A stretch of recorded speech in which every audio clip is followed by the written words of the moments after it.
మెదక్ జిల్లా వెల్దుర్తి మండలం నెల్లూరు గ్రామంలో అయ్యప్ప మహాపడి పూజ కార్యక్రమం ఘనంగా నిర్వహించారు.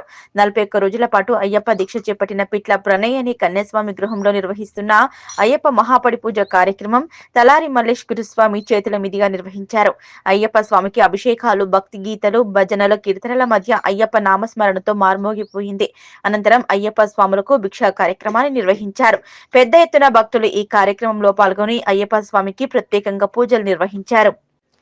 తలారి మల్లేష్ గురుస్వామి, రాజేష్ గురుస్వామి, నిత్యానదాన ప్రభు, ఆగం రవీందర్ గౌడ్ గురుస్వామి, లక్ష్మణ్ గురుస్వామి, మంగళపర్తి శ్రీనివాస్ గురుస్వామి, అల్లీపూర్ ప్రభాకర్ గురుస్వామి, శ్రీనివాస్ యాదవ్ స్వామి, రవితేజ, పరమేశ్వర్, నరసింగ్, సదాశివ, నిరంజన్, రాజు, సాయి గౌడ్, బాను, అంకిత్, సుధాకర్, నవీన్ తదితరులు ఈ కార్యక్రమంలో పాల్గొన్నారు.